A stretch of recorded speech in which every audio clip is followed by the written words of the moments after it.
Hi అండి. నమస్తే. తెలుగు నవలా శ్రోతలకు లక్ష్మీ కథల ప్రపంచానికి స్వాగతం. ఎద్దనపూడి సులోచనారాణి గారు రచించిన మీనావన్ అనే నవలను వినేస్తున్నాం కదండి. ఈరోజు ఈ వీడియోలో మనం పార్ట్ 2 వినేద్దామండి. చాలాసేపు అయిన తర్వాత గది గుమ్మం ముందు అలికిడి అయ్యింది. నేను తలెత్తి చూసే లోపలే హఠాత్తుగా నాన్నగారి కంఠస్వరం వినిపించింది. అమ్మా మీనా, ఎంతో ఆత్మీయంగా ఎంతో ఆర్ద్రతతో పిలిచారాయన. ఉలిక్కిపడిన నేను చప్పున బయట కొంగు తీసి ఎర్రబడి కొద్దిగా వాచి ఉన్న కళ్ళని గట్టిగా తుడుచుకుని లేచి సరిగా కూర్చున్నాను. నాన్నగారు గుమ్మంలోకి వచ్చి నిలబడ్డారు. క్షణంసేపు మా ఇద్దరి కళ్ళు కలుసుకున్నాయి.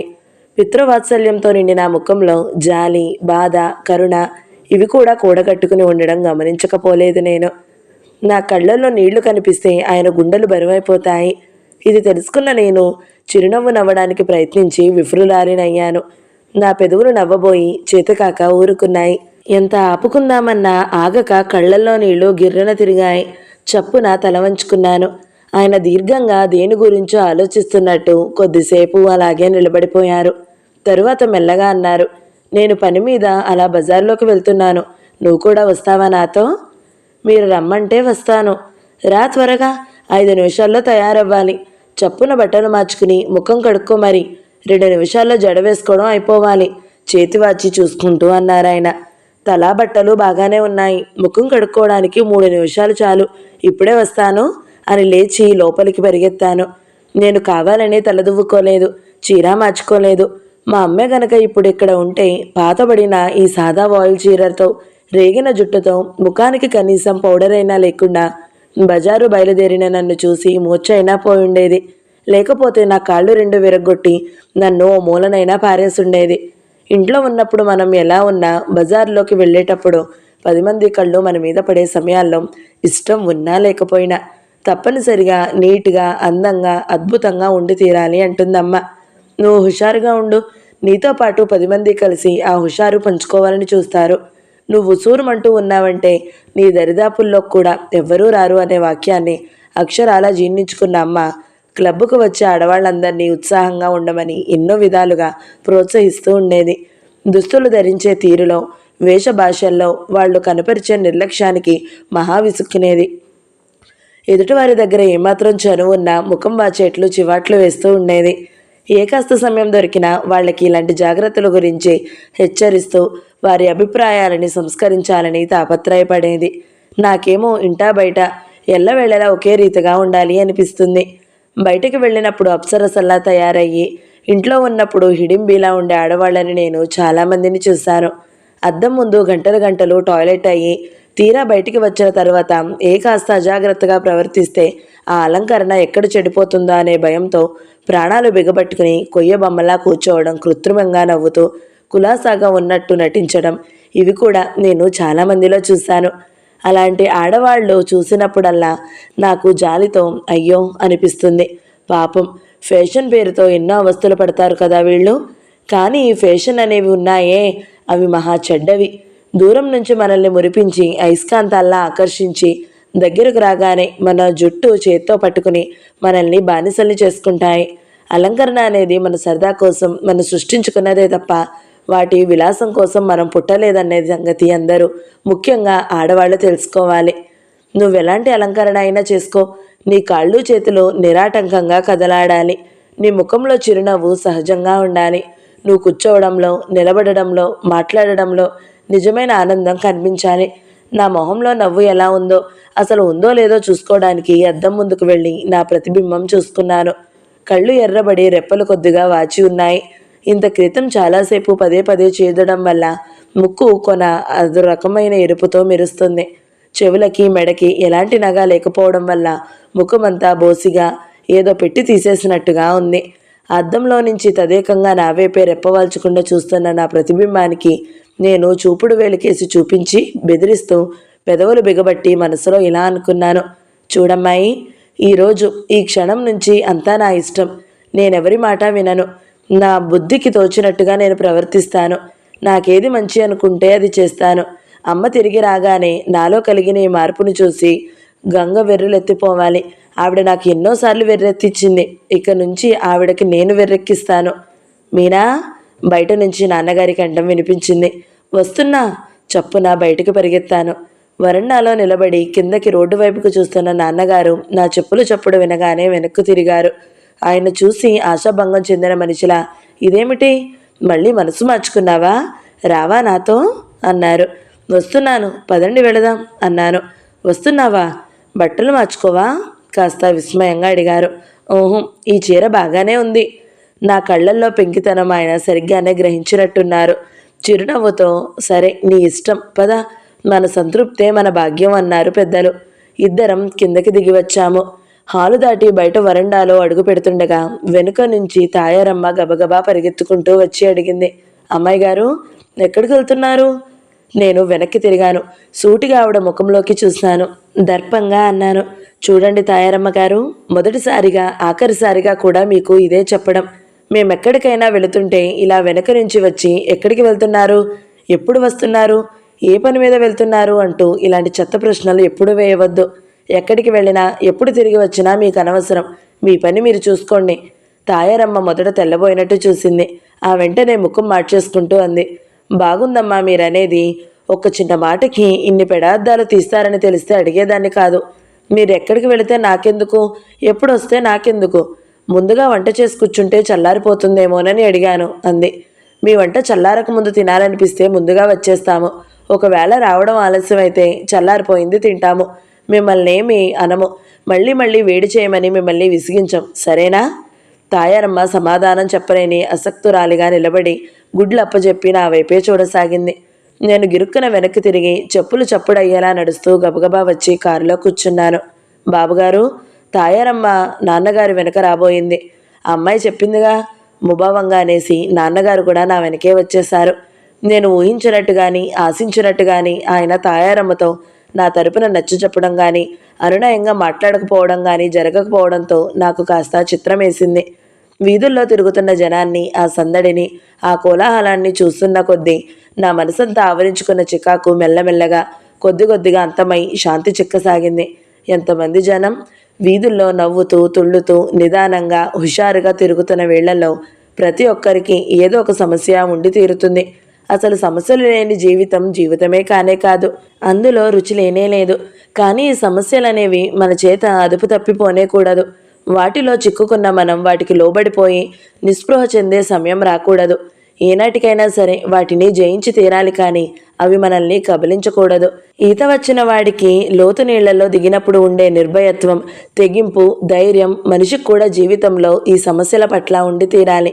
సారథితో వివాహం నాకు ఇష్టం లేదు. అతన్ని నాకు భర్తగా చేసి తీరాలని అమ్మ పట్టుబట్టి కూర్చుంది. అమ్మ నిశ్చయం చేసుకుందని నేను నీరసపడి కూర్చుంటే కలిగే ప్రయోజనం?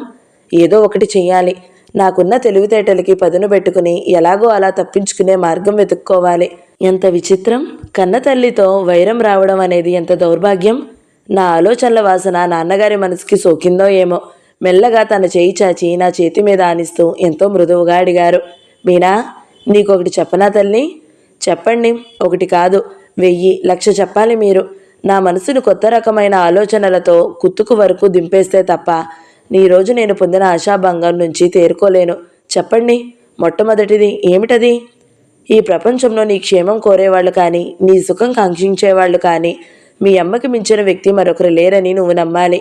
నేను చప్పున తల తిప్పి ఆయన వైపు చూశాను. సందడిగా రద్దీగా ఉన్న రోడ్డు మీద జాగ్రత్తగా డ్రైవ్ చేస్తున్న ఆయన నా వైపు తిరగకుండానే నిదానంగా స్పష్టంగా అన్నారు, ఒక విధంగా ఆలోచిస్తే నీ అమ్మ మూర్ఖురాలే. నీ మనసును సరిగా గ్రహించడం లేదు, అది నేను ఒప్పుకుంటాను. కానీ అంత మాత్రం చేత మీ అమ్మ పట్ల గౌరవాభిమానాలు చెక్కు చెదరకూడదని నా కోరిక. నేను వెంటనే సమాధానం ఏమీ చెప్పలేదు. చెప్పడానికి కూడా ఏమీ తోచలేదు. తల తిప్పుకుని సందడిని గమనిస్తూ కూర్చున్నాను. హఠాత్తుగా మళ్ళీ నా మనసంతా ఎలాగో అయిపోయింది. నాన్నగారు ఎప్పుడు ఇంతే, నా వైపు అమ్మతో మాట్లాడుతూనే ఉంటారు.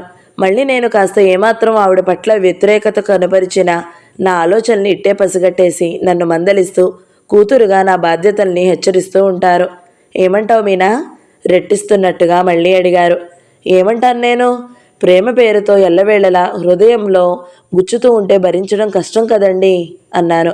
కాదనడం లేదు నేను, కానీ ఆ బాధని సహించడానికి అలవాటు పడాలి, లేక తప్పించుకోవడానికి ప్రయత్నమో చేయాలి అంటున్నాను. ఈ ప్రపంచంలో తల్లికి మించిన అద్భుతమైన సృష్టి ఇంకొకటి ఏదీ లేనే లేదు మీనా. ముందు ముందు ఒకనాడు నీకు తెలుస్తుంది. 9 నెలలు తన గర్భంలో పెంచి మరణయాతనికి గురి అయ్యి స్త్రీ సంతానానికి జన్మ ఇస్తుంది. ఆ తల్లిని తప్పు పట్టే హక్కు కానీ కించపరిచే అధికారం కానీ ఏ సంతానానికి ఎప్పుడూ లేదు. సంతానం పట్ల తల్లి ఎలాగైనా ప్రవర్తించని ఆమెను గౌరవించాల్సిన బాధ్యత మాత్రం ఎల్లవేళలా పిల్లల మీదే ఉంటూనే ఉంటుంది. నాన్నగారిలా పూర్తిగా అమ్మవైపు మాట్లాడడంతో నాకు చాలా విరక్తిగా అనిపించింది. నాన్నగారి దగ్గర నాకున్న చనువును బట్టి కాస్త దురుసుగా అన్నాను.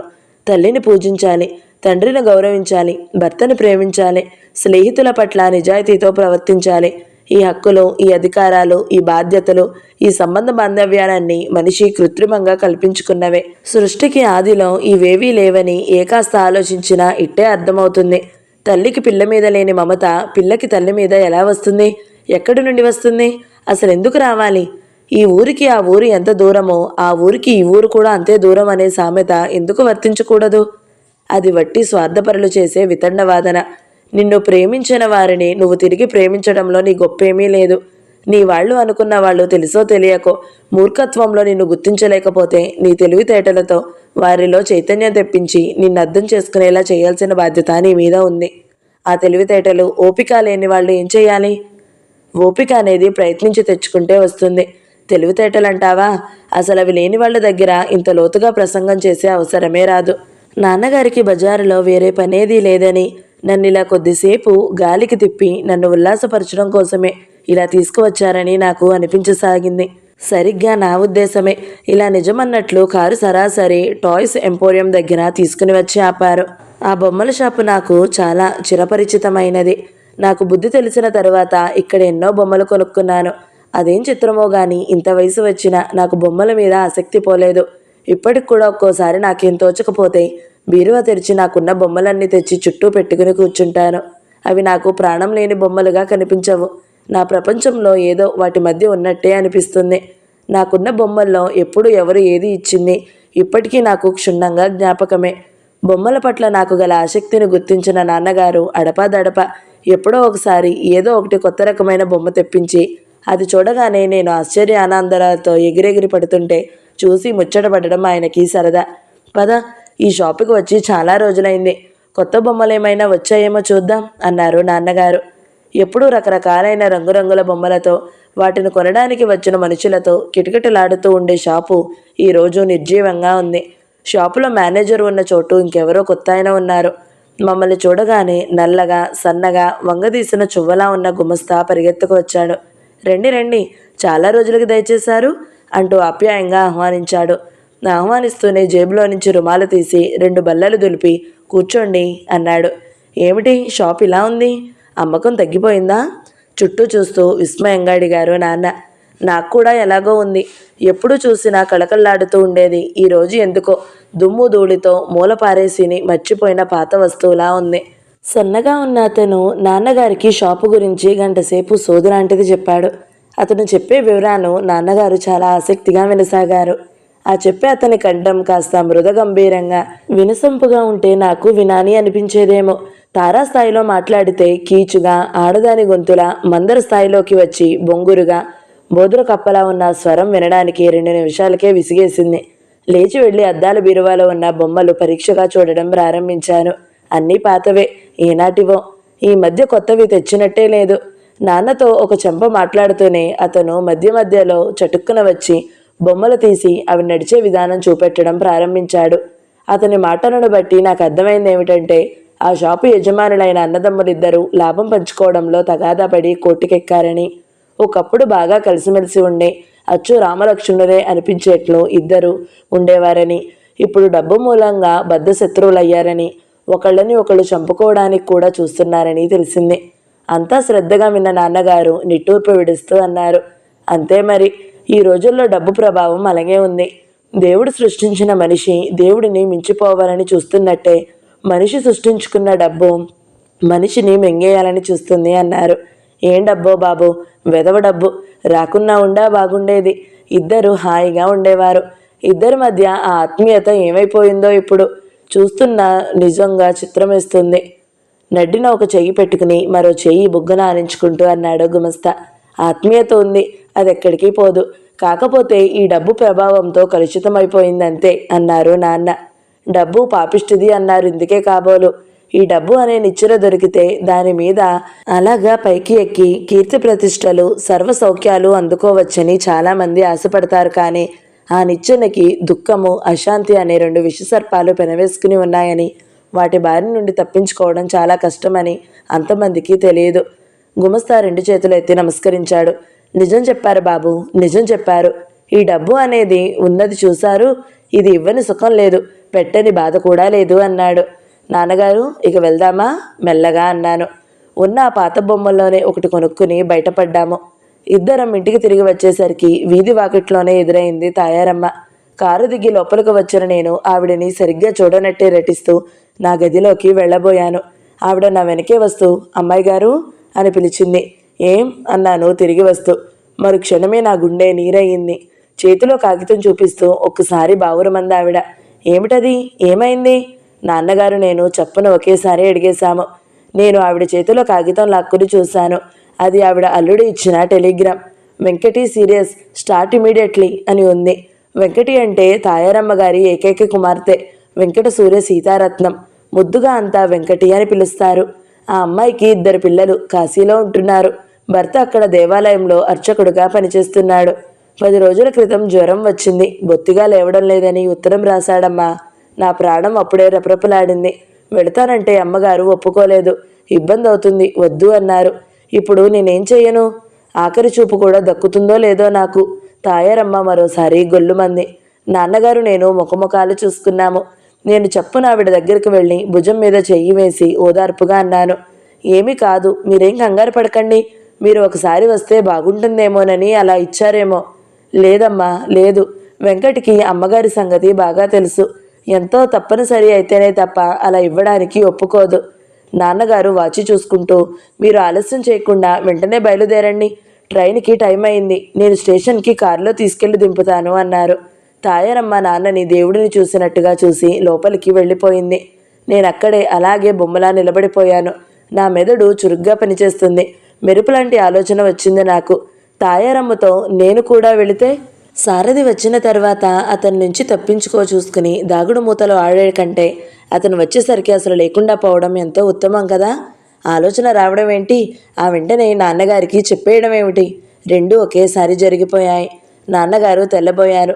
కొద్దిసేపటి తర్వాత నేను అసలు మతి ఉండే మాట్లాడుతున్నానో లేదో అనుమానం కలిగినట్టుగా నా వైపు చూడడం ప్రారంభించారు. పాపం ఆవిడసలే కూతురు గురించి కంగారులో ఉంది. పెద్దది, వెంట ఎవరూ లేకపోతే అంత దూరం ఒంటరిగా ఒక్కత్తి ఎలా వెళ్ళగలదు? మన ఇంట్లో ఎన్ని రోజుల నుంచి ఉంటుంది, మనకెంతో చాకిరీ చేస్తుంది. ఈ కాస్త సాయం మనం చేయకపోతే ఎలా? నేను కూడా వెళ్తాను ఆవిడతో అన్నాను. నాన్నగారు నవ్వారు.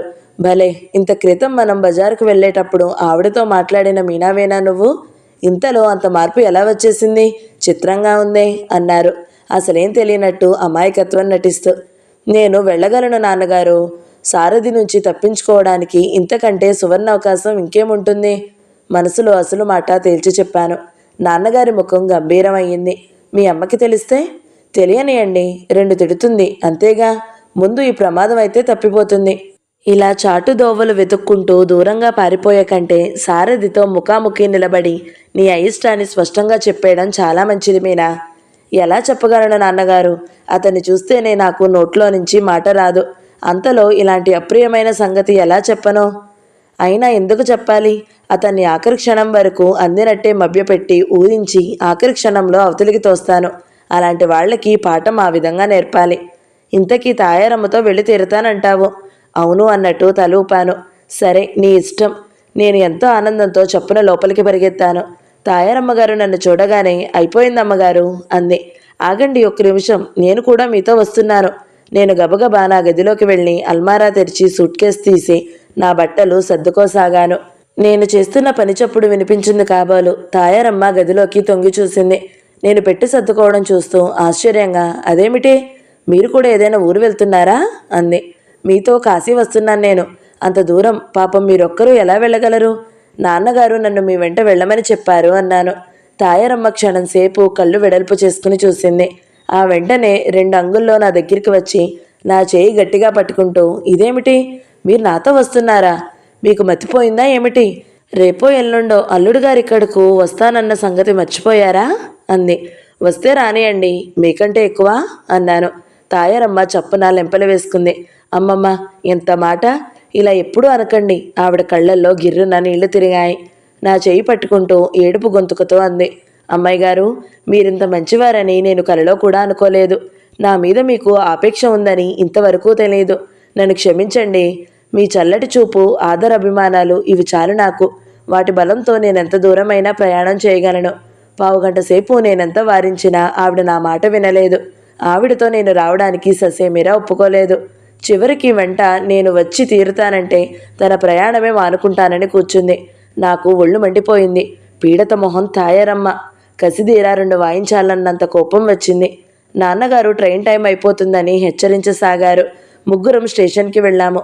నాన్నగారు గబగబా వెళ్ళి టికెట్ కొని తెచ్చి తాయారమ్మ చేతిలో పెట్టారు.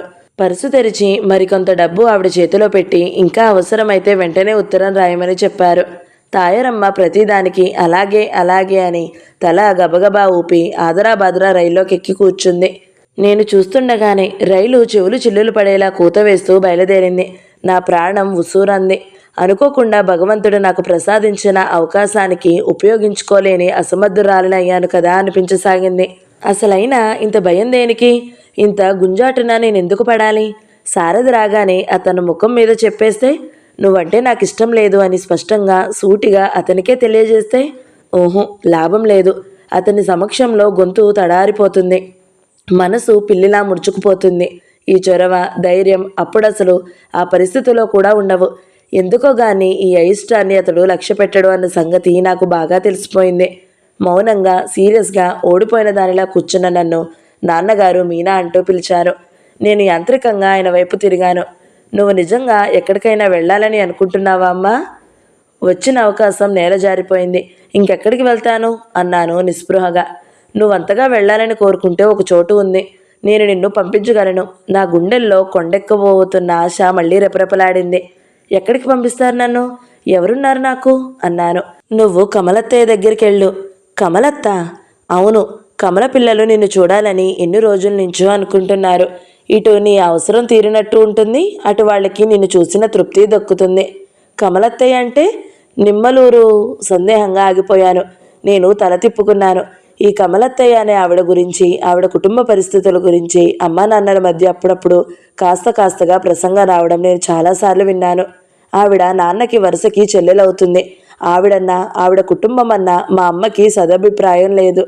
మా 2 కుటుంబాల మధ్య ఎన్నడూ రాకపోకలు కానీ, ఒకరి క్షేమం గురించి మరొకరు తెలుసుకోవాలనే ఆసక్తి కానీ ఏదీ లేదు. ఏం మీనా, ఏమంటావు? ముక్కు మొహం ఎరగని వాళ్ళ దగ్గరికి ఎలా వెళ్ళగలనండి? అందులో ఇలాంటి సమయంలో నుదురు చిట్లిస్తూ అన్నాను. మా అమ్మ మాటల ద్వారా నాకు వాళ్ళంటే ఒక తేలిక రకమైన అభిప్రాయం ఇప్పటికే ఏర్పడి ఉంది. వాళ్ళు చదువు సందేరాన్ని శుద్ధ పల్లెటూరి మొద్దులు, మర్యాద మన్ననా తెలియని మూర్ఖులు, డబ్బంటే పడిచచ్చే మనుషులు, ఒకరు పచ్చగా ఉంటే చూసి ఓర్వలేని నికృష్టులు. మా కుటుంబం కాస్త హాయిగా తిండికి బట్టకి లోటు లేకుండా ఉందని చూసి ఓర్వలేక మాతో తగాదా పెట్టుకుని మా ఇంటికి రావడం మానేశారు. అలాంటి వాళ్ళ ఇంటికి ఎలా వెళతాను నేను? అక్కడ ఒక్కరోజు కాదు కదా, ఒక్క క్షణం కూడా గడపలేను. నువ్వు వెళ్ళు మీనా, నా మాట కాదనకు అన్నారు నాన్న. బొత్తుగా తెలియని వాళ్ళ మధ్యకి వెళ్ళాలంటే ఎలాగో ఉంటుందండి నసిగాను. వాళ్ళు నీకు పరాయి వాళ్ళేమీ కాదు మీనా, వెళ్ళి చూడు, నీకే తెలుస్తుంది. నువ్వు వాళ్ళని చూడలేదు, కానీ వాళ్ళకి నీ గురించి అంతా తెలుసు. నాన్నగారి ముఖం గంభీరంగా మారింది. మీనా, వాళ్ళు మీ అమ్మ చిత్రించి చెప్పినంత చాదస్తపు మనుషులు కానీ చెడ్డవాళ్ళు కానీ కానే కారు.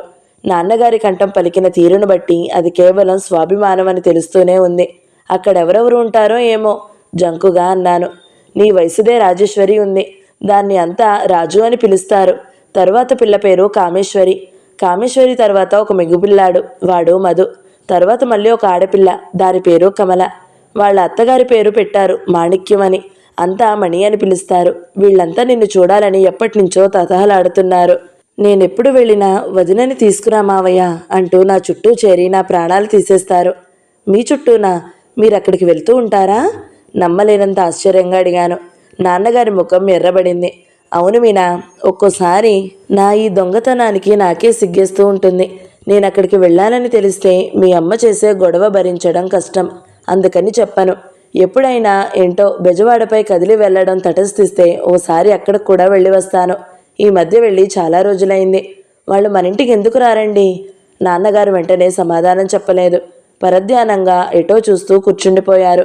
నేను ముఖం తిప్పి చూశాను. ఆయన కళ్ళు దీర్ఘ ఆలోచనలతో దూరంగా చూస్తున్నాయి.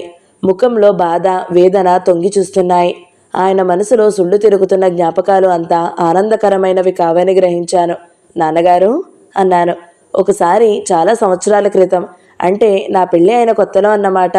కమల, మా అమ్మమ్మ ఇక్కడికి వచ్చారు. వాళ్ళకు అసలు నేను ఇలా ఇల్లరికం రావడం ఇష్టం లేనే లేదు. కానీ అప్పట్లో నాకు మీ అమ్మ మీద ఉండే కోర్కెతోనో లేక మోజు వల్లనో వాళ్ళ ఇష్టాన్ని అంతగా లక్ష్య పెట్టలేదు. నాకు వాళ్ళు, మీ అమ్మ ఇద్దరూ కావాలనిపించింది. ఎవరిని వదులుకోవాలన్నా ఎంతో బాధగా అనిపించేది. ఓసారి నేను ఎంతో బలవంతం చేయగా వాళ్ళు ఇక్కడికి వచ్చి 10 రోజులు ఉన్నారు. ఆ 10 రోజుల్లో మీ అమ్మకి వాళ్ళకి మధ్య ఏం జరిగిందో నాకు తెలియదు.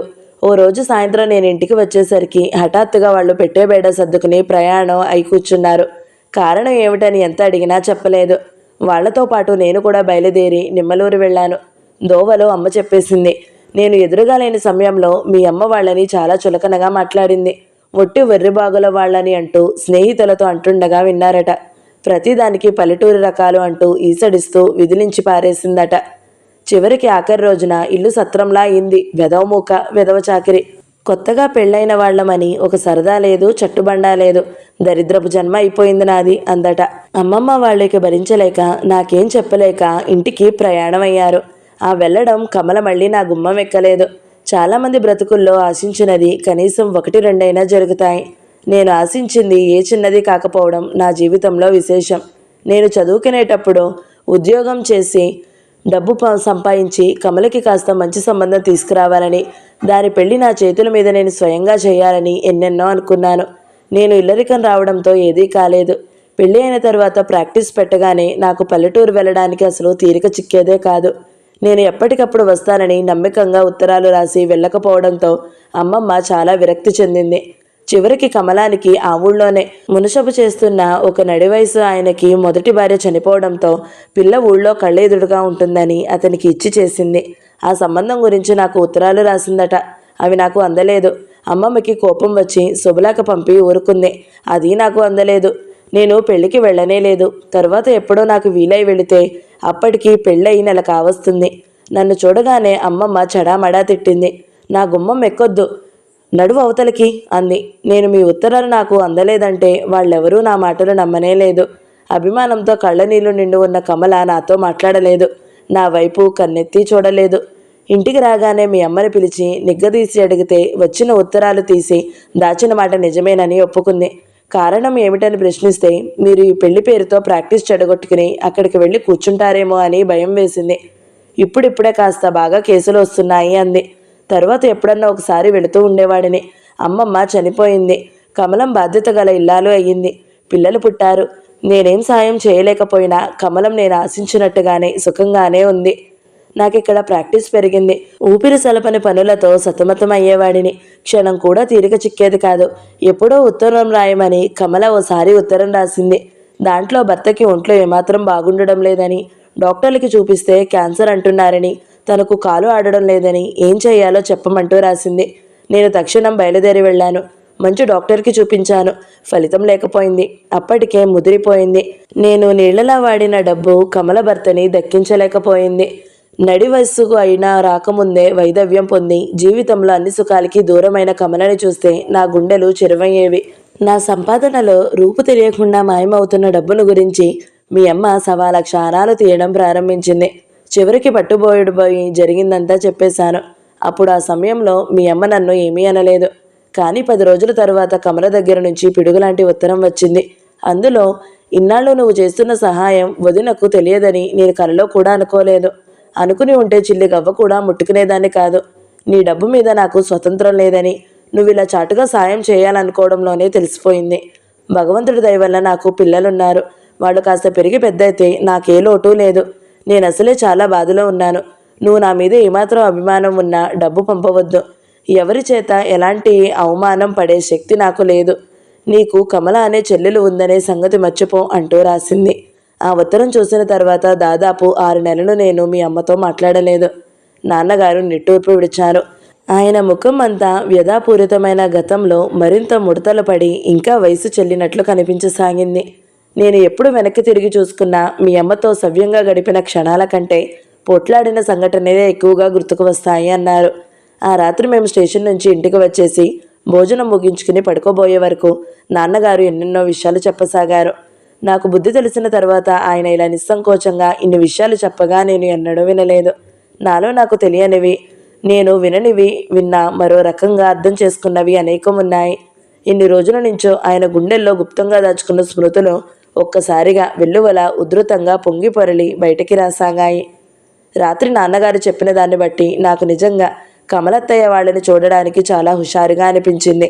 ఎలాంటి వసతులు లేని పల్లెటూరు, పాడి పంట పుష్కలంగా ఉండే సంసారం, మట్టి ఇంటిలో నేల మీద కిరోసిన్ లాంతరు పెట్టుకుని దాని చుట్టూ గుండ్రంగా కూర్చుని చదువుకునే పిల్లలు, పైన కప్పం లేని స్నానాల గదులు, బావి నీళ్లు. నాన్నగారు ప్రతి చిన్న విషయం వర్ణించి చెబుతుంటే శ్రద్ధగా చెవులు అప్పగించి వింటున్న నాకు ఆ ఇల్లు, ఆ పరిసరాలు కళ్ళ ముందు కదలాడసాగింది. అప్పటికప్పుడు వెళ్ళి ఆ పరిసరాలలో తిరగాలన్నంత ఉత్సాహం వచ్చింది. మర్నాడు నాన్నగారు లేవగానే వెళ్ళి టెలిగ్రామ్ ఇచ్చి వచ్చారు. ముందు ఉత్తరం రాయాల్సిన అవసరం లేదన్నారు. నేనెప్పుడు వెళ్ళినా వాళ్ళు నన్ను ఆనందంగా ఆహ్వానిస్తారని చెప్పాను. సారథి వచ్చేసరికి నాతో పాటు తను కూడా లేకపోతే ఇద్దరం కూడబలుక్కున్నట్టు అవుతుందేమోనని సందేహించారు. కానీ లేకపోతే తను కూడా నాతో వచ్చేవారే. బ్యాంకులో నా పేరు మీద ఉన్న అకౌంట్లో నుంచి ఒక 500 రూపాయలు అప్పివ్వమని అడిగారు నాన్న. అప్పుడప్పుడు అవసరానికి నా దగ్గర అప్పు తీసుకుని మళ్ళీ వడ్డీతో సహా ఇచ్చేయడం అమ్మకి, నాన్నగారికి ఇద్దరికీ అలవాటే. బ్యాంకు నుంచి డబ్బు తీసుకుని సరాసరి బజారుకు వెళ్ళాము. నా దగ్గర తీసుకున్న 500 రూపాయలు పెట్టి నాన్నగారు రాజేశ్వరికి ఒక ముత్యాల గొలుసు కొన్నారు. తన దగ్గర ఉన్న 200 పెట్టి మిగతా పిల్లలందరికీ బట్టలు కొన్నారు. అవి కొంటున్నంతసేపు వాళ్ళ రూపు, స్వభావాల గురించి నాకు వర్ణించి చెబుతూనే ఉన్నారు. తిరిగి ఇంటికి వచ్చేసరికి మధ్యాహ్నం అయ్యింది. నేను పెట్టి సర్దుతుండగా నాన్నగారు వచ్చి దగ్గర నిలబడ్డారు. ఎంబ్రాయిడరీ చేసిన నైలాన్ జార్జెట్ చీరలు 1-2 మాత్రం ఉంచి మిగతావన్నీ తీసేశారు. వెంకటగిరి, ఉప్పాడ జరీ చీరలు పెట్టుకోమన్నారు. స్లీవ్లెస్ జాకెట్లు వద్దన్నారు. అక్కడున్నన్ని రోజులు 2 జడలు మానేసి ఒక జడే వేసుకోమన్నారు. సాధ్యమైనంత వరకు వాళ్లల్లో ఒక పిల్లగా కలిసిపోమ్మని, ఎలాంటి ఎబ్బరికం లేకుండా చనువుగా ప్రవర్తించమని కోరారు. నాకిదంతా తమాషాగా, కలలా, గమ్మత్తుగా ఉంది. నేనింతవరకు నా వెంట అమ్మని కానీ నాన్నగారిని కానీ లేకుండా ఎక్కడికి వెళ్ళలేదు. నేనెన్నడూ చూడని వాళ్ళ దగ్గరికి, అందులోనూ అమ్మకి వాళ్ళ పొడంటే గిట్టని వాళ్ళ దగ్గరికి సరిగ్గా సారథి వస్తున్న సమయంలో ఇక్కడ లేకుండా వెళ్తున్నాను. అమ్మకి ఇదంతా తెలిస్తే ఏమవుతుందోననే ఊహ విచిత్రంగా, కుతూహలంగా చెక్కిలి గిలిపెడుతున్నట్టుగా అనిపించసాగింది. ఆ రాత్రే ప్రయాణం. నాన్నగారు నేను ఎలా వెళ్లాలో వివరంగా కాగితం మీద రాసి ఇచ్చారు. అది ఎంత స్పష్టంగా ఉందంటే ఎలాంటి కొత్త వాళ్ళైనా సరే కళ్ళు మూసుకుని వెళ్ళి సరాసరి నిమ్మలూరులా ఇంటి ముందు నిలబడవచ్చు. రాత్రి అయింది. స్టేషన్కి వెళ్లాల్సిన టైం దగ్గర పడుతున్న కొద్దీ నాకు భయంగా, బెంగగా, అత్యుద్భుతంగా, అపురూపంగా అనిపించసాగింది.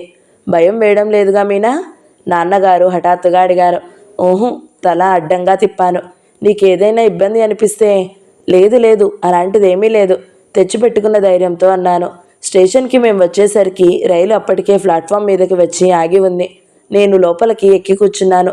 5 నిమిషాల్లో ట్రైన్ కదలబోతుంది. నాన్నగారు హఠాత్తుగా నా చేయి పట్టుకుంటూ, మీనా, ఏం భయపడకు, సంకోచం ఏమాత్రం వద్దు. నీకు ఎప్పుడు వెనక్కి తిరిగి రావాలనిపిస్తే ఆ క్షణంలో వచ్చేయి ఏం అన్నారు. నేను అలాగే అన్నట్టు తల ఊపాను. అత్తయ్యని అడిగానని చెప్పు అన్నారు. తల ఊపాను. రైలు కూత వేసింది. నా ఒళ్ళు జల్లుమంది. వెళ్ళిన వెంటనే టెలిగ్రామ్ ఇప్పించు. అలాగే. రైలు కదిలింది. నాన్నగారు కిందకు దిగారు. జాగ్రత్త సుమా, మళ్ళీ నిన్ను చూసే వరకు నాకు ఎలాగో ఉంటుంది, చెయ్యి ఊపుతూ అన్నారు. నేను కూడా చెయ్యి ఊపాను. ప్లాట్ఫామ్ మీద నిలబడిన నాన్నగారు క్రమంగా వెనక్కి అయిపోయి చివరికి కంటికి కనిపించకుండా అదృశ్యమైపోయారు. రైలు వేగాన్ని పుంజుకుంది. నాకు ఒక్కసారి ఒళ్ళంతా వెచ్చటి వడగాల్పు కొట్టినట్టుగా వేడి ఎక్కేసింది. గుండెల్లో మొదలైన సముద్రం హోరులాంటి శబ్దం చెవుల వరకు పాకింది. ఒంటరిగా వెళ్తున్నాననే ఊహ భయంగా మారి వెన్నుముక్క మీద జరజర పాకటంతో శరీరం అంతా గగురు పొడిచింది. ఒక క్షణం అంతా అయోమయంగా అనిపించింది. మరు క్షణంలో గిర్రుమంటూ కళ్ళల్లో నీళ్లు తిరిగాయి. స్పృహ తప్పి కింద పడిపోతున్నానేమో అనుకుంటూ 2 కళ్ళు గట్టిగా మూసుకున్నాను. మనుషుల్లో ఆత్మ సంయుక్త శక్తి అని ఏదో ఉంటుందంటారే, అది నాలో కూడా ఉన్నట్టు ట్రైన్ బయలుదేరిన కొద్దిసేపటికే నాకు తెలిసింది. ఎన్నడూ కనీసం రిక్షా అయినా ఎక్కని వాళ్ళని, బలవంతంగా స్మూత్నిక్లో కుదేసి భూమి చుట్టూ ప్రదక్షిణం చేసి రమ్మంటే భయంతో వాళ్ళు ఎలా బెదిరిపోతారో అలా బెదిరిపోయిన నా మనసు క్రమేపీ కుదుటపడసాగింది. నేను అనుకున్నట్టుగా నాకు స్పృహ తప్పలేదు. చెవుల్లో ఓరుమంటూ వినిపిస్తున్న శబ్దం కాస్త కాస్తగా తగ్గిపోసాగింది. ప్రపంచం యథాప్రకారంగానే ఉంది నా చుట్టూ. ఇంత క్రితం కళ్ళు ముక్కులు గల వింత జీవులుగా కనిపించిన జనం ఇప్పుడిప్పుడే మామూలు మనుషుల్లా కనిపించసాగారు. కిటికీ దగ్గర నిలబడి నాన్నగారికి వీడ్కోలు ఇచ్చి మళ్ళీ నా స్థానంలోకి వెళ్ళి కూర్చోబోయే ఈ కాస్త సమయంలోనే నాలో ఇంత భూకంపం వచ్చి మళ్ళీ శాంతించింది. రైలు ఎక్కడం అంతగా అలవాటు లేని నేను రైలు ఊపికి లయగా ఊగిపోతున్న నా శరీరాన్ని స్థిరంగా నిలబెట్టుకోవడానికి కాస్త శ్రమే పడాల్సి వచ్చింది. నేను కూర్చునే బెత్తకెదురుగా ఒక సూటువాలా కూర్చుని ఉన్నాడు. బంగారు ప్రేమున్న కళ్ళద్దాలు పెట్టుకున్న అతను నా వైపు తినేసేలా చూడడం నేను గమనించాను. అమ్మా సారథి, ఈ జాతి పక్షులు ఈ ప్రపంచంలో చాలా ఉన్నాయే అనుకున్నాను. రైలు ఊపికి నిలదొక్కుకోవాలని ప్రయత్నిస్తూ వస్తున్న నేను సూటువాలా వైపు తూలబడిపోయి ఎలాగో నిగ్రహించుకున్నాను. కానీ ఆ ప్రయత్నం పూర్తిగా సఫలం కాలేదు. ఎదురుగా ఉన్న ఒక అరవావిడ ఒళ్ళో వెళ్ళిపడ్డాను. రెప్పపాటు ఆవిడ నేను పడబోతున్నట్టు గ్రహించిన దానిలా నా బరువు ఆవిడ మీద పడకుండా 2 చేతులతో నా భుజాలు పట్టుకుని గట్టిగా ఆపింది. సారీ, ఐఎమ్ సారీ, క్షమించండి గబగబా అనేశాను. సమాధానంగా ఆవిడ ఏమీ అనలేదు. కానీ తనేం నొచ్చుకోలేదన్నట్లు చల్లని చిరునవ్వు నవ్వింది. నేను ఆవిడ పక్కనే ఉన్న నా స్థానంలో కూర్చున్నాను. ఎదురుగా ఉన్న సూటువాల గోల్డెన్ ఛాన్స్ ఏదో కాస్తలో తప్పిపోయిన వాడిలా చూస్తూ కూర్చున్నాడు. నాకు తెలుసులే నీ విధవ ఆలోచన అనుకున్నాను. ఒంటరిగా కూర్చోవలసి వచ్చిన నేను ఏం చెయ్యాలో తోచని నేను ఎడమ చేయి నోట్లో పెట్టుకుని వేళ్లు గోళ్లను కొరకడం ప్రారంభించాను. గోళ్లు కొరుకుతున్నట్టుగా నటిస్తూనే ఓరకంటతో నా పక్కనున్న ఆవిడని పరిశీలించాను. వంగపండు రంగు వయరూరు చీర కట్టుకుంది. ముక్కుకి బేసరి ఉంది. చెవులకు రవ్వల దిద్దులున్నాయి. ఆవిడికి నాకు మధ్య చిన్న కూజా బిందె అంతా మరచొంబు ఉంది. ఆవిడ నా ఊర చూపులు పసిగట్టినట్టుంది. నవ్వుతూ అడిగింది, ఏ ఊరు వెళ్తున్నారు? బెజవాడ. ఎవరున్నారక్కడ? మా అత్తయ్య అంటే మేనత్త. అవునన్నట్టు తలూపాను. తరువాత ఆవిడేం మాట్లాడలేదు. కొద్దిసేపైన తర్వాత మీరే ఊరు వెళ్తున్నారు? నేను అడిగాను. మెడ్రాస్. ఎవరున్నారక్కడ? మా అమ్మాయి. తరువాత మా ప్రసంగం ఎలా పెంచాలో నాకు తెలియలేదు. బహుశా అది మా అమ్మ అయితే మీ అల్లుడు ఏం ఉద్యోగం చేస్తాడు, అతని జీతం ఎంత, అవన్నీ అడిగేదేమో. నాకు అడగాలి అనిపించలేదు. నా ఆలోచనలన్నీ వేరే దిశ వైపు పరుగులు తీస్తున్నాయి. అత్తయ్య వాళ్ళు ఏం చేస్తుంటారు ఈ పాటికి? సరాసరి నేను వెళ్ళి గుమ్మంలో నిలబడతాను. కమలత్తయ్య అని కేకేస్తాను. ఏ కంది పచ్చడో చేస్తున్న అత్తయ్య రుబ్బడం మానేసి పరిగెత్తుకొస్తుంది. పిల్లలంతా కూడా బిలబిలలాడుతూ బయటికి వస్తారు. నన్ను చూసి వాళ్ళంతా తెల్లబోతారు. నేను అదోలా పుస్తకాలలోగా చటుక్కున వంగి ఆవిడ పాదాలకి నమస్కారం చేస్తాను. నేను మీనాక్షిని అత్తయ్య, మీ తమ్ముడు కూతుర్ని అంటాను. మా అమ్మే, మా తల్లే అంటూ ఆవిడ లేవనెత్తి నా బుగ్గలు పుణుకుతుంది. రైలు లయతో పాటు ఊహలు అలల మీద ఉయ్యాలూగుతున్న నాకు మీ నాన్నగారేం చేస్తారు అంటూ పక్కనున్న అరవావిడ కంఠం వినిపించడంతో ఈ లోకంలోకి వచ్చాను. లాయరు. పేరేమిటి? హనుమంతరావు. ఏ హనుమంతరావు? చెప్పాను. ఏమిటి అందావిడ ఆశ్చర్యంగా. తరువాత ఆవిడ నన్ను ఊపిరి ఆడకుండా చాలా ప్రశ్నలు వేసింది. చాలా కబుర్లు అడిగింది. దూరంగా మఫ్లరు చెవులకు చుట్టుకుని వెనక్కు తలవాల్చి కునిపాట్లు పడుతున్న ఒక ముసలాయన్ని చూపించి, వారు మా వారు. వారికి మీ నాన్నగారు బాగా తెలుసు. ఒకసారి మీ నాన్నగారు మా ఇంటికి వచ్చారు కూడా అంది. అలాగా అన్నాను. నాన్నగారికి స్నేహితులు ఎవరూ లేరు, కానీ పరిచయస్తులు చాలామంది ఉన్నారు. పరోపకారి అయిన ఆయనకి హితులు అసంఖ్యంగా ఉండడంతో ఆశ్చర్యం ఏమీ లేదు. మా అమ్మ ప్రమేయం లేకుండా తెలిసిన వారందరూ ఆయన్ని దేవుడంటారు. లోకుల దృష్టిలో మంచితనంగా గుర్తించబడిన ఆయన స్వభావం మా అమ్మ దృష్టిలో చాతకానితనంగా కనిపిస్తుంది. అంతే మరి. ఈ రోజుల్లో సమర్థత అంటే ఏమిటి? పరులని పీడించాలి. తెలివితేటలంటే ఏమిటి? పరువులు సంపాదించాలి. ఈ రెండూ కాని మనుషులు అమ్మలాంటి వాళ్ళ దృష్టిలో వాద్యములు. నేనెవరో తెలిసిన తర్వాత మామీ నాకు చాలా కబుర్లు చెప్పింది. ఆవిడ అసలు పేరు పట్టమాళ్ళట, కానీ ఇరుగు పొరుగు అంతా మామీ అని పిలుస్తారంట. ఆవిడ భర్త స్టేట్ బ్యాంక్ ఆఫ్ ఇండియాలో క్యాషియర్గా చేస్తున్నాడట. వాళ్ళకి ఒక్కతే కూతురు, మెడ్రాస్లో ఉంటుంది. అల్లుడు ఏడాదికి 10 రోజులైనా భార్యని పుట్టింటికి పంపడట. అందుకని 6 నెలలకు ఒకసారి వీళ్లే వెళ్ళి చూసి వస్తారట. ఆవిడ వాళ్ళ కుటుంబ చరిత్ర అంతా చెబుతుంది. మామీకి మంచి వాగ్దాటి ఉంది. తను చెప్పే కబుర్లు ఎదుటి వాళ్ళు పొల్లిపోకుండా వినేటు చేయడంలో బాగా నేర్పుంది. ఎంత సుదీర్ఘంగా భారంగా గడుస్తుందనుకున్న సమయంలో ఆవిడ పుణ్యమా అని ఆకాశంలో కార్విల్ విమానంలా రివ్వున వేగంగా పరిగెత్తింది. నిద్రలేమి అంటో ఏమిటో ఏనాడు ఎరగని నేను తూగడం ప్రారంభించాను. ఆవిడ జరిగి నన్ను కాస్త నడుం వాల్చమంది. పడుకున్నాను. గంటైనా కాకముందే బెజవాడ వచ్చేసింది అంటూ నన్ను లేపింది. ఉలిక్కిపడి లేచి కూర్చున్న. రైలు ఆగింది. బయట తెల్లవారిపోతుంది. నా గుండెల్లో మళ్ళీ దన్ దన్ టక్ టక్ మొదలైంది. అలా మొదలైనప్పుడల్లా నాకు అతిగా వాగేయాలి అనిపిస్తుంది. కానీ మామి నాకు మాట్లాడే అవకాశమే ఇవ్వడం లేదు. అడ్రస్ రాసి ఇచ్చింది. తను 10 రోజుల తర్వాత మెడ్రాస్ నుంచి హైదరాబాద్ తిరిగి వచ్చేస్తానని, నన్ను తప్పకుండా వాళ్ళ ఇంటికి రమ్మని మరీ ఆహ్వానించింది. అలాగే వస్తానని వాగ్దానం చేశాను. అక్కడ ట్రైన్ చాలాసేపు ఆగడం వల్ల వాళ్లతో పాటు దిగి ముఖం అది కడుక్కుని ఇడ్లీ తిని కాఫీ తాగారు. నా చేత తాగించారు. అయ్యంగారు రైల్వే పోర్టుని పిలిచి నా పెట్టే బెడ్డింగ్ అతని నెత్తికెత్తారు. మామీ దగ్గర సెలవు తీసుకున్నాను. పొడుగ్గా ఉన్న ప్లాట్ఫామ్ మీద చకచకా నడిచి ముందుకు వచ్చేస్తున్న నేను అప్రయత్నంగా వెనక్కి తిరిగి చూశాను. మామీ అక్కడే నిలబడి ఇటే చూస్తుంది. వీడ్కోలు ఇస్తున్నట్టుగా చెయ్యెత్తి గాలిలో ఊపాను. ఆవిడ కూడా ఊపింది. హైదరాబాద్ వెళ్లేసరికి ఆవిడ నాకు గుర్తుంటుందో ఉండదో కానీ ఈ క్షణం మాత్రం నా హృదయంలో చిరంజీవిగా నిలిచిపోయింది. నేను మలుపు తిరగడంతో వాళ్ళు అదృశ్యమైపోయారు. నా పెట్టే బెడ్డింగ్ తెచ్చిన పోర్టర్ చాలా మంచివాడిలా ఉన్నాడు. బస్టాండ్కి రిక్షా తనే మాట్లాడాడు. రిక్షా అతను చెప్పిన ధరకి సగానికి సగం తగ్గించి బేరమాడి ఒప్పించాడు. నేను దానికి కృతజ్ఞతగా వాడికి ఇవ్వాల్సి దానికి రెట్టింపు అతని చేతిలో పెట్టాను. కలకలలాడే ముఖంతో 2 చేతులు జోడించి నమస్కరించి, అమ్మాయి గారిని జాగ్రత్తగా తీసుకువెళ్ళు అని రిక్షావాడిని హెచ్చరించాడు. ఈ బెజవాడ వాళ్ళు ఎంత మంచివాళ్ళు అనుకున్నాను. రిక్షా రివ్వరివ్వన పరిగెత్తసాగింది. నాకేదేదో ఎత్తుగా ఉన్న సింహాసనం మీద కూర్చుని పాతకాలం వేళ్లలో హవ్యాళి వెళుతున్నట్టుగా ఉంది. ఈ బెజవాడ రిక్షాలు ఎత్తుగా విశాలంగా ఏనుగుల్లా ఉంటే మా హైదరాబాద్ రిక్షాలు పొట్టిగా చిన్నగా ఎలకలా ఉంటాయనిపించింది. రిక్షా అతను గడగడలాడిస్తూనే నోటితో తప్పుకో అని అరుస్తున్నాడు. నగరం ఇంకా పూర్తిగా నిద్రలేవలేదు. అప్పుడే మెలకువ వచ్చి బద్ధకంగా ఒళ్ళు విరుచుకుంటున్నట్టుగా ఉంది. 4-5 గజాలు దాటగానే జేబురుమలతో నా కంఠంతో ఊపిరి ఆగిపోయేంత గట్టిగా ముక్కు మూసుకున్నాను. చూడలేనంత మురికి, భరించలేనంత దుర్వాసన. జంతువుల్లో కూడా టార్జాన్లుంటాయని ఆ పందులను చూస్తే తెలిసింది. ఈ నగరం యొక్క ముఖ్య విశేషం ఏమిటంటే ఇక్కడే స్వర్గం నరకం రెండూ ఉన్నట్టున్నాయి. అలా తలెత్తి పైకి చూస్తే ఎత్తైన కొండలు, సుందరమైన ప్రకృతి, కొండల మీద అక్కడక్కడా తెల్లగా కనిపించే తమాషా అయిన ఇళ్ళు. నేను తరచుగా చూసే మార్నింగ్ షోస్ ఇంగ్లీష్ సినిమాల్లో ఆంగ్లేయుల పాత పట్టణంలా ఉంటుంది. తలవంచి కిందకు చూస్తామా, అమ్మో భరించలేం. నరకానికి ప్రతిరూపం. వర్ణించడానికి భాష లేదు. మరి ఆ పరిసరాల ప్రభావం ఇక్కడుండే మనుషుల మీద ఉండి ఉంటుందేమో. రిక్షా తూనీగల బస్టాండ్ ముందు ఆగింది. లోపలి ఆవరణలో నుంచి కూలీలు పరిగెత్తుకు వచ్చారు. వాళ్లల్లో ఒక అతను నా పెట్టె బెడ్డింగ్ అందించి నేను వెళ్లాల్సిన ఊరి పేరు చెప్పాను రిక్షా అతనికి. అదిగో బస్సు రెడీగానే ఉంది రండి అన్నాడు వాడు.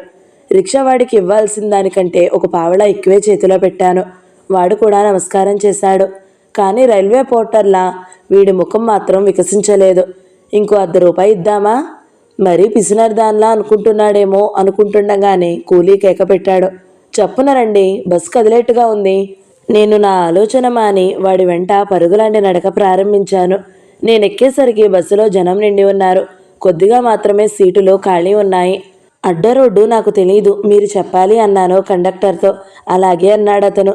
నేను కూర్చున్న చోట సరిగా నా ముందు సీటులో తెల్లగా బొద్దుగా ముఖంలో విభూతి రేఖలతో ధవళవర్ణ కిరీటధారి అయిన ఒక బామ్మగారు కూర్చుని ఉన్నారు. ఆవిడని చూడగానే నా కళ్ళు తలతలలాడాయి. బామ్మగారు లాంటి వాళ్లతో స్వయంగా ముఖాముఖి మాట్లాడే అవకాశం నాకింతవరకు లభించలేదు. ఆ సువర్ణ అవకాశం వదులుదలుచుకోలేదు. నేను కూర్చున్న సీటులో నుంచి లేచిపోయి ఆవిడ పక్కన ఖాళీగా ఉన్న చోట కూర్చున్నాను. ఆవిడ తిరిగి చూసింది. నేను నవ్వబోయాను.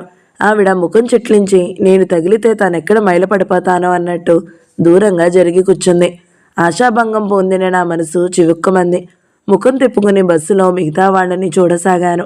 వాళ్ళందరిలో నేను పరదేశిగా, విడిగా, ప్రత్యేకంగా కనిపిస్తున్నాను. అందరూ కుతూహలంగా కొత్త వస్తువుని చూసినట్టు నా వైపు చూస్తున్నారు. బస్సు కదిలింది. కొద్ది దూరం వచ్చిందో లేదో కండక్టర్ బెల్లకొట్టి ఆపాడు. ఎవరో ఒకతను పరిగెత్తుకుంటూ వచ్చి బస్సు ఎక్కాడు. ఏంటి సార్ ఆ తొందర? క్షణంలో పట్టు అందింది. లేకపోతే కింద పడేవారు. కండక్టర్ మందలింపుగా అంటూ టికెట్ చించి ఇచ్చాడు. పర్వాలేదు, నాకు అలవాటే అంటూ అన్న అతను ముందుకి పోబోతున్నవాడల్లా నా దగ్గర ఆగిపోయి నా వైపే చూడడం ప్రారంభించాడు. యాదాలాభంగా తలెత్తి చూసిన నాకు ఒళ్ళు మండిపోయింది. అతని చూపులు నన్ను తినేయడం లేదు, కానీ వాటిల్లో గల ఆశ్చర్యం, కుతూహలం నాకు చిరాకుని తెప్పించాయి. వెంటనే బ్యాగ్ తెరిచి నల్ల కళ్ళద్దాలు గల చలవజోడు పెట్టుకున్నాను. వీటిల్లో ఒక సుఖం ఉంది. బయట వాతావరణం చల్లగా ఉండడమే గాక ఎదుట వాళ్ళని నిశ్చితంగా నకసిక పర్యంతం మన ఇష్టం వచ్చినంతసేపు పరిశీలించవచ్చు. నా ఎదురుగా నిలబడి ఉన్న అతను పైజామా లాల్చీ వేసుకుని ఉన్నాడు. ఆ బస్సులో ఉన్న అందరిలాగానే అతను ఉన్నాడు. అతనిలో ఎలాంటి ప్రత్యేకత కనిపించలేదు. బస్సు మళ్ళీ కదిలింది. నేను ముఖం తిప్పుకుని బయటకు చూడసాగాను. ఈ ఊరు ఆంధ్రదేశానికి నడిబొడ్డు లాంటిది. తెలుగు వాళ్ళ తీరుతెన్నులు, వారి ఆచార వ్యవహారాలు గమనించాలంటే ఇక్కడ 2 రోజులుంటే చాలు, అంతా తెలిసిపోతుంది. మగవాళ్ళంతా దాదాపు రకంగా ఉన్నారు. వాళ్ళకి బట్టలు ధరించే విషయంలో అట్టే శ్రద్ధ ఉన్నట్టు కనిపించలేదు. ఆడవాళ్ళకి నగల మీద ఆపేక్ష చాలా ఉన్నట్టుంది. నగలు లేని స్త్రీ శరీరమే కనిపించడం లేదు. బస్సు విజయవాడ పొలిమేరలు దాటింది. బయట వాతావరణం చాలా హాయిగా ఆహ్లాదంగా ఉంది. ఎండ వస్తుంది, కానీ నిలవడం లేదు. ఎండని మబ్బు, మబ్బుని ఎండ తరుముకుంటూ దోబూచులాడుతున్న మిశ్రమ వాతావరణం ఏర్పడింది. రాత్రి నిద్రలేమితో ఆలోచనా భారంతో అలసి ఉన్న నాకు ఆ చల్లటి గాలి హాయిగా సేద తీరుస్తున్నట్టు ఉంది. బయట వరిచేలు, చెరుకు, తమలపాకులు, కూరగాయల తోటలతో ఒకదాని వెంట ఒకటి వేగంగా రీలులా పరిగెత్తుతున్నాయి. ఎంతో పచ్చంగా సుందరంగా ఉన్న పరిసరాలు కళ్ళకెంతో హాయిని కల్పిస్తున్నాయి. ఎంత హాయి అనిపించినా మనసు ఎలాగో ఉండనే ఉంది. పరుగు పందెం ప్రారంభించిన వాడు తను చేరాల్సిన గమ్యస్థానం దగ్గర పడిన కొద్దీ ఎలా ఆతృత, ఆందోళన చెందుతారో నా స్థితి కూడా అలాగే ఉంది. దగ్గరకు వచ్చేస్తున్నా చెవుల్లో ఎవరో ఊదినట్టుగా ఉంది. నేను అలా వెళ్తున్నట్టు అమ్మకు తెలిస్తే? తెలియని నేను ఇదివరకులా భయపడతానా ఇప్పుడు? నేనిప్పుడు కృష్ణవేణమ్మ చేతిలో కీలుబొమ్మని కాను. లాయర్ హనుమంతరావు గారి ఏకైక పుత్రిక మీనాక్షిని. నాకు ఆ సమయంలో నాకేదో దృఢమైన వ్యక్తిత్వం వచ్చినట్టయింది. కొంచెం నిటారుగా కూర్చున్నాను. బస్సు మళ్ళీ ఆగింది. అలా ఆగడం అది 4వసారి. ఇదేనండి అడ్డరోడ్డు అన్నాడు కండక్టర్. ఉలిక్కిపడ్డాను. దిగుతారా? ఎంత మర్యాదగా అడిగాడు. చకచకా దిగాను. నా బెడ్డింగు కిందకి దింపాక నేను చూస్తుండగానే బస్సు కదిలి దుమ్ము లేపుకుంటూ వెళ్ళిపోయింది. నేను అలాగే చూస్తున్నాను. బస్సు క్రమేపీ దూసుకుని వెళ్ళి చిన్న చుక్కగా మారి పూర్తిగా అదృశ్యమైపోయింది. మీనా 1 పార్ట్ 2 సమాప్తం. ఈ వీడియో మీకు నచ్చినట్లయితే లైక్ చేయండి, షేర్ చేయండి, మంచి కామెంట్ పెట్టండి. ఇలాంటి మరిన్ని వీడియోల కోసం మన ఛానల్ని సబ్స్క్రైబ్ చేసుకోండి. Thank you so much for watching. నమస్తే.